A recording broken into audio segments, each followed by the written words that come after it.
How Priscilla Presley's divorce from Elvis shaped her life. The divorce between Priscilla and Elvis Presley, finalized in October 1973, proved to be a watershed moment that dramatically redefined Priscilla's life, moving her from living in the shadow of the king of rock and roll to forging her own identity as an actress, businesswoman, and matriarch. The reason for the split: a need for self. Priscilla has consistently maintained that her decision to leave Elvis was not because she stopped loving him, a sentiment she has repeated in countless interviews, calling him the love of my life. Instead, the core reason was a desperate need to find her own identity and experience the world outside of the gilded cage of Graceland. A life defined by Elvis. Having met Elvis at the age of 14, Priscilla's entire young adulthood was spent catering to his needs and his lifestyle. As she later reflected, "My life was his life. He had to be happy. My problems were secondary." She felt she was simply living his life, not her own. The inevitable distance. After the birth of their daughter, Lisa Marie, in 1968, the marriage began to face significant strains.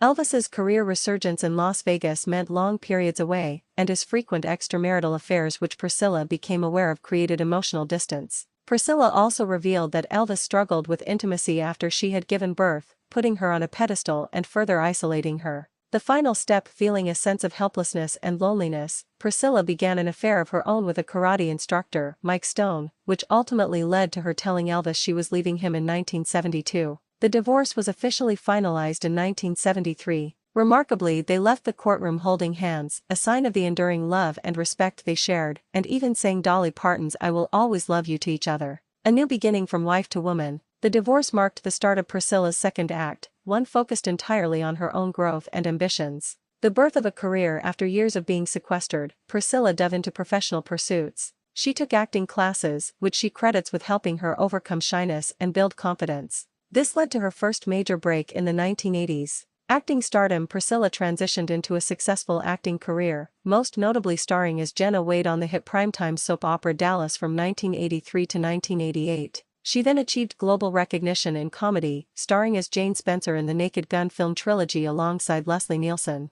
Business savvy and legacy. Elvis's death in 1977, just 4 years after their divorce, left his estate financially vulnerable. Priscilla stepped in as the executor of the estate, making the crucial, revolutionary decision to open Graceland to the public as a museum in 1982. This move is widely credited with saving the estate from financial ruin and turning it into a multi-million-dollar global tourist attraction, cementing her legacy as a shrewd businesswoman and a dedicated guardian of Elvis's memory. An enduring bond. Despite the divorce, Priscilla and Elvis remained incredibly close until his death. They co-parented Lisa Marie, and Priscilla has often spoken about their continued friendship, suggesting a reconciliation may have even been a possibility before his untimely passing. She notably never remarried, stating that she and Elvis couldn't find anyone else. Her life after the divorce, therefore, became a complex balancing act, carving out a fierce, independent identity while simultaneously becoming the main steward of the legacy of the man she ultimately had to leave to save herself.